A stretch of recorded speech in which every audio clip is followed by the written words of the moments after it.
Hey guys, welcome back to Contest Prep University. I'm Joe Klemczewski with Adam Atkinson. We're going to continue with our Planning Your Off-Season series, talking about macros again, but this time more on the tracking side. So, Adam, I mean, food is food. Sometimes we have the pressure of the contest that we're trying to get away from, and so we may just be a little bit more lax.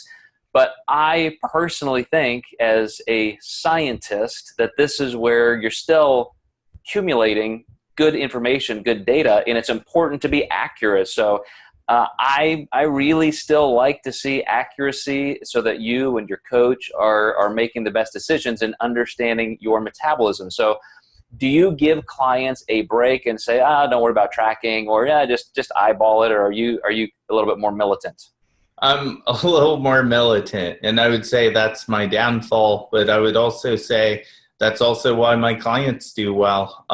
I've seen people beat people with tremendous genetics just with how diligent they were willing to be when people feel it doesn't matter as much. But in my opinion, I feel like the off season is almost more important, because I've seen clients just get so much better by being that militant in the off season, staying at a reasonable body fat level. They bring a completely different physique to the stage the next time around. Yeah, and I think you can have the best of both worlds, because I totally agree. You know, I mentioned in the last episode that my best off season ever, I tracked so diligently because I had the exact plan of gaining 2 pounds a month, half a pound a week for an entire 6 months. I knew exactly where I wanted my weight to end and where I wanted my deadlift and my squats. And I did that. And if I wasn't tracking, it would have been, just very haphazard. But I also know, especially in the off season, there are times to say, look, okay, you're going on vacation. Just, that is the time to maybe just estimate and take a break and assume that there's going to be some built-in buffer with times like that. Maybe even your weekends are a little bit looser, but you've created some boundaries. But for the most part, I think the backbone of your off season should still be good information accuracy.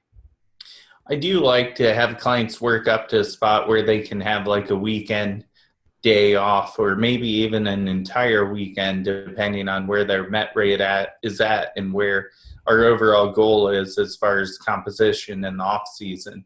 So I will implement some flexibility, but I think initially it needs to be pretty tight while you're building that met rate up.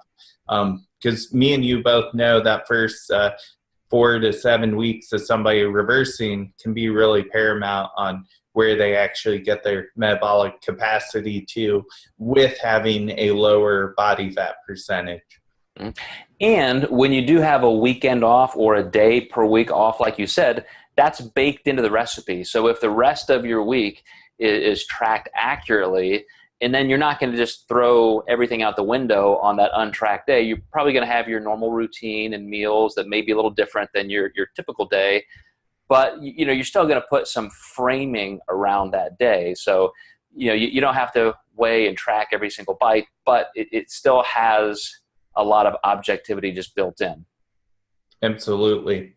So, all right, as we move into the next couple episodes, guys, we're going to start talking about even how nutrition can impact your training. Potentially talking about pre and post workout meals, things like that in the off season that may differ. So again, stay with us. We're going to be just a few more episodes in this series, and we'll catch you next time.